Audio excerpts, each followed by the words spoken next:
It's a great privilege, actually, to moderate this panel and have this conversation with two amazing gentlemen. And you'll get to hear as well about some interesting insights and knowledge about what's happening from their perspectives around technology impact on the real estate industry. But let me set the context. First of all, a quick introduction of myself.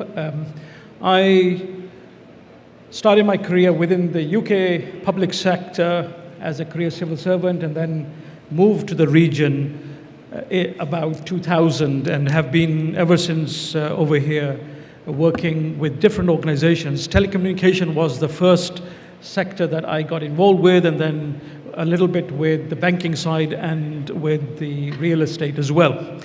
So now I work for EY, I lead our digital government practice, and I teach also innovation and digital at the Paris School of International Affairs in Paris.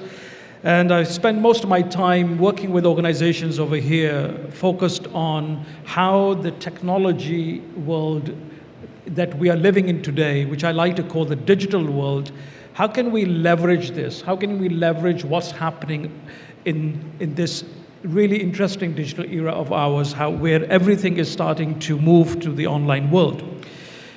The subject, obviously, of today is the potential impact of technology on the real estate value chain and ecosystem, and we'll try and explore that together on what this means. From my perspective, the emerging technologies like the metaverse, digital twins, generative AI, IoT, and AI and other business models are really shaping the whole real estate industry. And we see a huge amount of disruption across the whole value chain, whether it's planning, development, marketing, sales, operations, maintenance, etc. So with me today, we have two CEOs, very diverse organizations, very dynamic CEOs, who will share from their perspective what does technology impact look like for them on the real estate industry. And each one is working in that industry from a different dimension. So let me first get Engineer Wael to introduce himself. If you can please, maybe in a couple of minutes, tell us about yourself, your organization, and also share with us one thing that you're really passionate about. For example, for me, I feel my purpose in life is to make a difference in people's lives. So I'm passionate about sharing knowledge, sharing ideas, and giving time, especially to youth and others. So something that you feel you're passionate about other than your day job, that will be really interesting to hear. I'm sure the audience would love to know you as a person, what specific area is of real passion for you. Assalamu alaikum wa rahmatullahi wa barakatuh. Good evening, everyone. I'm honored to be with you today. My name is Wael AlGhamdi. I'm proud to represent Dawiyat. Dawiyat is a digital infrastructure operator in Saudi Arabia. At Dawiyat, we are trying our best to advance the connectivity, the digital infrastructure, to enable the digital economy in Saudi Arabia, as well as to position Saudi Arabia to be a digital hub in this region. We are offering services all the way from FTTH, which is high-speed broadband, 1 gig and beyond, all the way to the hyperscale data centers. So all the technology that Muhammad mentioned about it, from IoT, generative AI, and so forth, that's the good place. That's where we can find them hosted in the data centers. As well as from passion perspective, I'm a little bit different than you. Actually, my work is my passion, but I would say I have this mission that's, I want to see it and to be realized, where I believe we have a very powerful tools called digital infrastructure, whereby we can help to provide connectivity, high speed, not only in the urban area, but as well as to the rural area in Saudi Arabia. Saudi Arabia is a huge country. We have more than 1.5 to 2 million people and households are live in these kind of rural area. So my passion is to provide such kind of services and bridge the digital gap there. So if I was to put that in one word, basically, or one sentence, what you're looking to do, what you're passionate about is bridging that divide and making sure everyone has an equal opportunity to provide, frankly speaking, equal opportunity in terms of growth, business, access to health, education, as well job. Great. So we have one thing in common. We both want to make a difference in people's lives. So I'm a little bit more specific, I would say. Exactly. So if we move on, if I can ask you, Majed, you are the CEO of a very interesting company, and as we go along, we will hear a lot more about this. But if you can do a quick introduction of yourself, what's your role, and the organization you work for, and again, one thing that you're really passionate about, that you feel that sets you apart from others. Thank you so much, Mr. Mohammed, and looking forward for an interactive and informative discussion today. So myself, Majed Alharbi, representing CEO, representing Cadaa, which is an investment platform or a marketplace that we like to call it, which came from a very basic idea of connecting investors with investees who are providing a wide range of investment options. What I'm passionate about, I've worked in the corporate banking side for years, and it was connecting people together and joining forces of very smart individuals who have high capabilities and come out with the best outcomes. So it must be joining forces, and we are joining forces in Cadaa by bringing investors with investees. So this is something of my interest, of course. Amazing. So three of us are looking to make a difference in people's lives. You looking to unlock their potential. I'm generally looking at that, and Engineer Wael is looking at, from a connectivity perspective, how to make sure they have access to the best connectivity so they can excel. So that's great. So we have at least one thing in common amongst us, and I'm sure we're going to have a really good, interesting discussion. Let's start with one opening question, and I'll ask both of you, and maybe start with Majed, the reverse order this time. From your perspective, the subject obviously is impact of technology on real estate. What do you see as the impact from a technology perspective on real estate? What's your point of view, what you think is the major area that is impacting real estate? I think if we look at the last 5 or 6 years, government agencies were spending a lot of capital in digital transformation. And this digital transformation allowed us access, and a huge access, to data, which is a game changer. So I think in the last 5 years, it was about collecting data. And I think for the next 5 years, where AI will interfere more on these data, and I think digital and technology will play a major role on easing real estate investment projects in terms of construction, in terms of risk assessments. As we heard from Mr. Fahad Al-Dosri today, even the cost of construction will be available. So I think data is the game changer, and technology has influenced the investment side. So if we look at the 360-degree point of view of real estate projects, we have data to make a decision, and based on the risk assessments, we have digital transformed government agencies where information are available.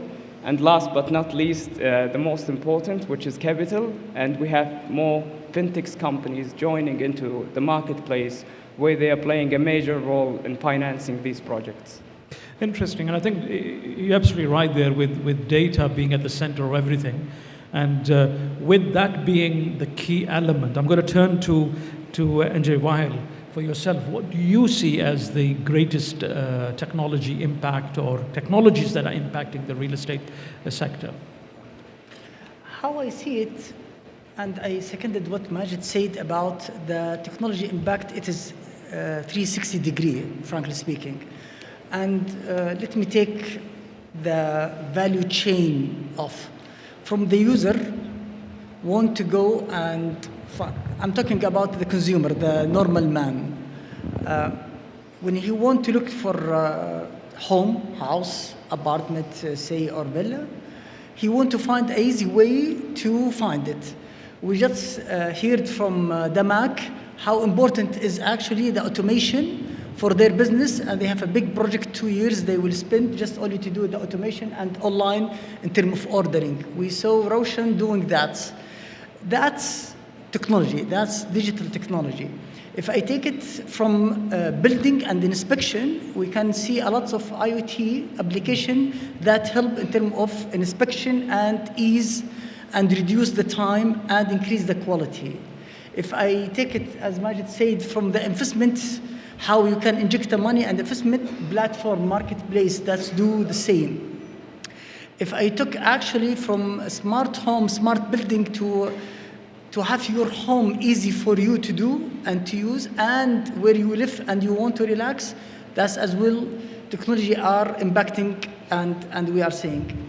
All such kind of services, we are seeing it, all need infrastructure and smart and digital infrastructure based on reliable connectivity, based on data center, where you can host all such kind of services to serve and to provide to business, to consumer, and so forth.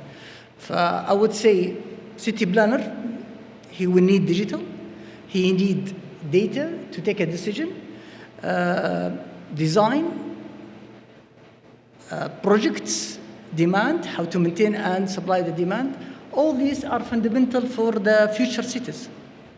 And I think you're absolutely right. Both of you have put your finger on the most key element, which is going to be data transforming. Because if it's not for decision making, as you said, it will be for being able to understand what's happening to your built environment, whether it's your home, whether it's an office, and particularly linked to that, that will help us with the sustainability agenda. We know that 40% or above contribution towards the greenhouse gases is from the built environment. So it's a fundamental shift towards how to live better, smarter, and reduce our carbon footprint. Anjali, while I want to look specifically around the advancement of telecommunications infrastructure, because that seems to be, for me, at the core of this whole transformation. And particularly I want to see the kind of services that you provide as an organization. How is really that going to influence the design and functionality of future cities, which we have, in especially Saudi Arabia's point of view, we are in the process of revolutionizing the way we look at cities. So interesting to hear your perspectives from that point of view, please. From telecom perspective, connectivity is essential. It is like any other utilities. Electricity, say, water, and so forth, gas, or so forth. So you need to design the requirement for the connectivity day one. And here I'm looking for the full picture. From the house, where the consumer will sit and live, all the way to the roads, all the way to the park, the school, the mosque, and so forth, which is the neighborhood we are talking about, all the way to integrate this neighborhood to the other neighborhood and the overall integrated of the city. So fundamental infrastructure, very reliable infrastructure with high speed of connectivity is a requirement. We are seeing many of the houses today in Saudi Arabia, and this is one of the Dawiyat mission, to have 1 giga digital society to provide 1G in every household, in every home in Saudi Arabia. And actually beyond that, that's what our aim for. Then connectivity alone in the home, in the business buildings, in the government buildings is not enough, because it's meaning nothing without services. Therefore, most of the services we are getting them from Europe, from US, and so forth. We want to bring them to Saudi Arabia. We want to bring the cloud service provider, the content service provider, the digital service provider to our data center in Saudi Arabia, raised in Saudi Arabia, to short the distance between the need for the service and providing the service. Therefore, Dawiyat invests a huge amount of money just only to build data center, more than 144 megawatt, to make a home for the content, the cloud provider to to host their services as well as to attend to their customers. This is not enough, frankly speaking, as well as when we're talking about the future cities, we want to talk about what about the environment, what about the energy efficiency, what about the quality of life and living in such kind of communities and cities. All these application of digital in terms of IoT, that's help. How to manage the traffic, how to manage when you go to the school and ensure about the security of your children in the school or your family in your homes. Yeah. All such kind of application, that's all fundamental in terms of the future cities that we are expecting to do. So in essence, you are creating the backbone that in the physical, if we would think of the physical world, the bridges, the roads, the connectivity, flights, etc., you are building that backbone that will enable the whole digital society or digital country we want to be. I would say the following. As the country in Saudi Arabia, we have the best roads, we have the best airlines, we have the best airports. All these, that's what we live today and yesterday. Tomorrow, everything it is digital. So we'll have the digital aviation, which it is actually the fiber. We will have the digital road, that's as well the connectivities, the fiber. We will have the airport, that's the data centers. So everything we live yesterday about it, and was the infrastructure to take Saudi Arabia to this level. The digital infrastructure, that's where we'll take Saudi Arabia to the digital economy and to the tomorrow. Yeah. So in essence, and I'm coming to you now, Majed, if Wael wasn't doing what he's doing, you wouldn't have the business that you have. No, we wouldn't. So we wanted to keep working, and we want to keep the flow of investees, as we have many investors now. Everyone wanted to invest in real estate or real estate related sectors. But unfortunately, most people, most common companies did not have accessibilities to investments. So I think there will be a huge change on the real estate and the real estate investment using technology in the next 3 years. So tell us about the company that you are running. Okay. Yeah, what is it, and how should we be thinking about it in the future as well? Because I'm very impressed and very excited about your future. I'm sure everyone else would want to know about what your organization's mission is and what are you trying to solve for very uniquely. Okay, so in order to jump into the solution or the innovation of Cadaa, we have to step back and check the numbers of the real estate investment and the private real estate investment funds in Saudi. Since 2022, the assets under management from fund managers stood at 61 billion. Now, Q3 of last year, we're speaking at 143 billion Saudi riyal. So with this growth came a growth of investors. Investors jumped from 3,000 investors to 60,000 investors, where more real estate owners, developers are shifting to regulated funds due to the many advantages it has, and we will not discuss this at this stage. But at the same time, investees and fund managers were overloaded with investors. So they could not just keep the base because there was too many investors coming in to invest in opportunities. So the fintech came on in the last 3 years, and there was some magnificent, let's say, applications and platforms, but we still see there's a big space in it. So Cadaa was invented to bridge the investees with the investors in an independent marketplace where everyone can come along, join forces, and invest in a single opportunity. So we are planning to be the marketplace purely, allow smaller investors or smaller capital investors to join in with larger institutional investors.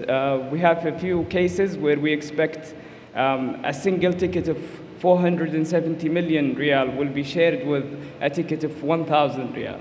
So it's the power of sharing and joining forces together.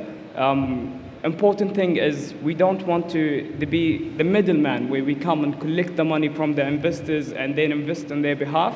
We wanted to make sure to stick as a marketplace So investors who are investing in the products offered by the fund managers will not send any of their investment amounts toward the platform, nor it will send it to the fund manager. The money will go directly to the invested fund. So it's more of a regulated, smooth process.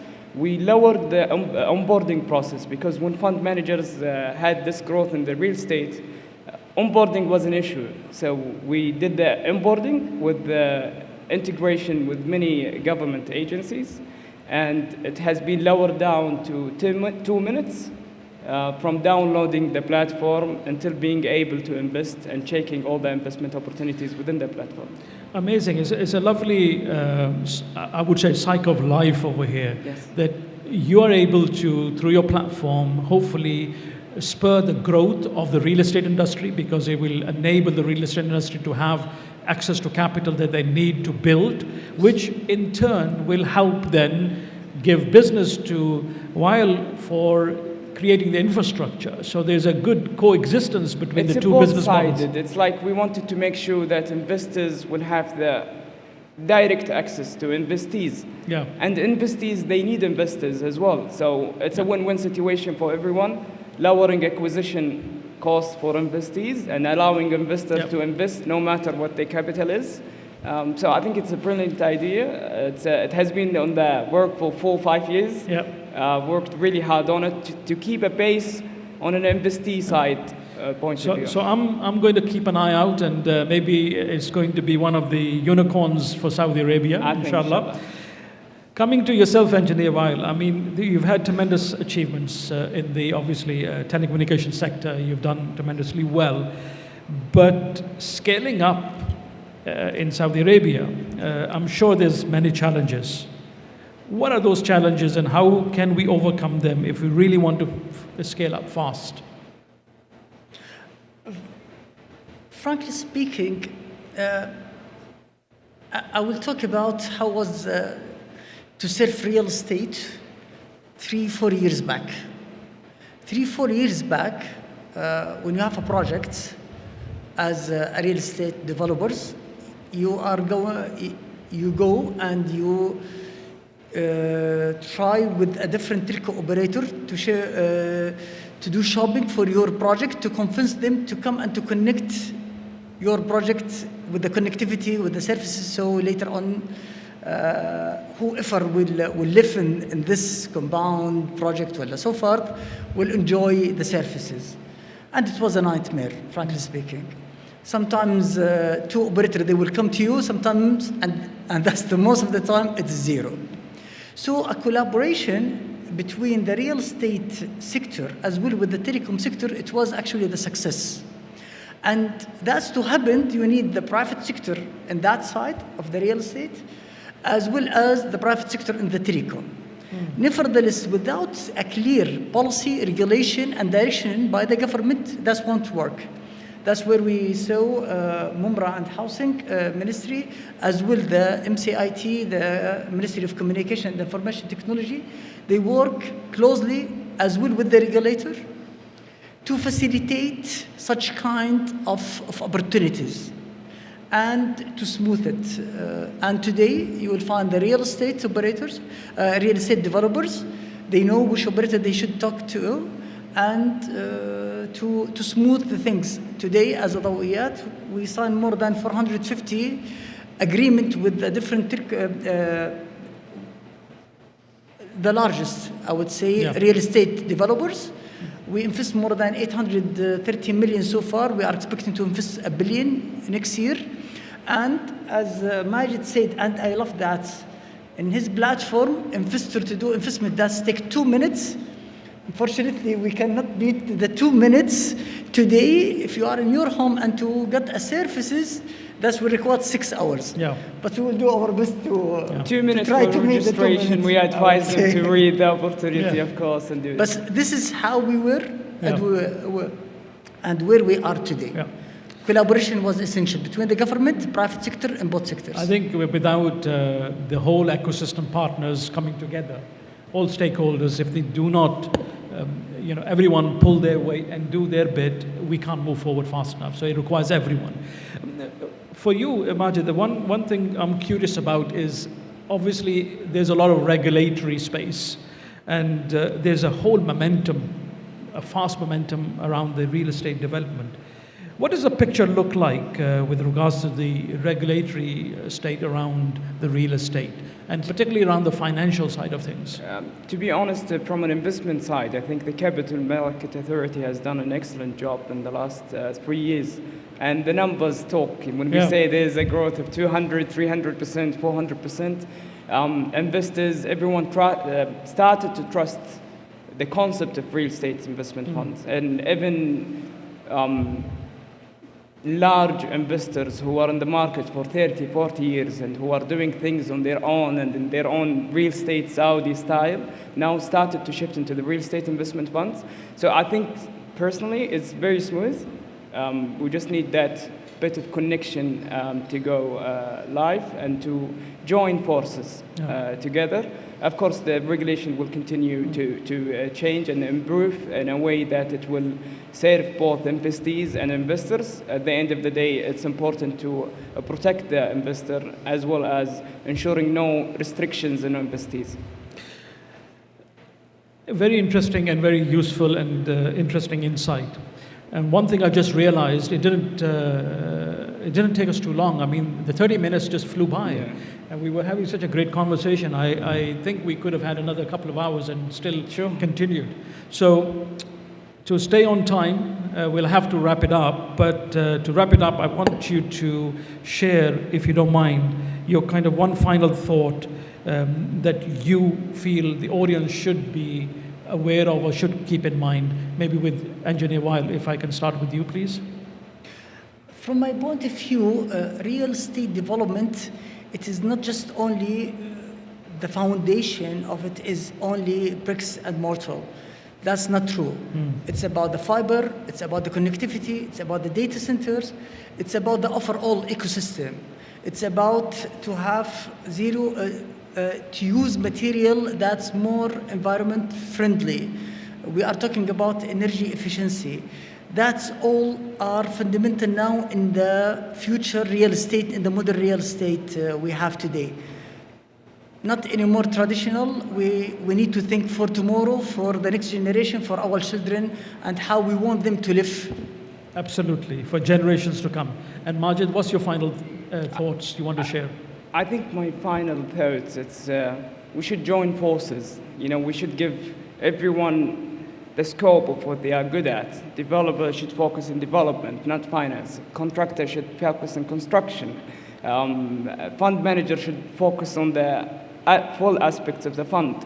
Investors should focus on investing and ensuring that they have a big return coming back from their investments. So I think by joining forces is the key, because nowadays we have many solid arms and we just need to get them together. And I think the new vehicle of real estate investment fund did. So it's now a time, I think, for opportunities and for investments. So collaboration has to be at the center.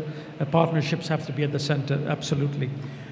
Well, I'm left to really basically wrap up. Thank you, the audience, for being with us today and listening to this wonderful, interesting discussion. Thank you, Engineer Wael and Majed, for being with us. And thank you to the organizers for inviting us and giving this opportunity to talk about this very interesting subject. I want to wrap up by sharing some key takeaways for me. I was taking some notes as we were talking. One, I think technology has a big role to play, and especially bringing efficiencies across the entire value chain of real estate. I think they came out quite important element, and data being at the center of that. Second, I think communication infrastructure is key to enabling the whole digital economy and the sustainability side of things. And KSA, for me, the third one is really that is a great opportunity to pilot many of these emerging technologies and putting themselves on the map of the world for being a leader in taking emerging technologies to the heights that it can be taken. And finally, digital platforms like Cadaa, I think, is going to be the future for us and the potential unicorns for us in Saudi Arabia. And finally, you mentioned PPP models. I think collaboration, these kind of things are going to be a very key for us. So thank you, everyone. Thank you so much. Thank you for listening to us, and thank you for being with me today. Really appreciate your attendance. It was a Thank you pleasure. so Thank much. you.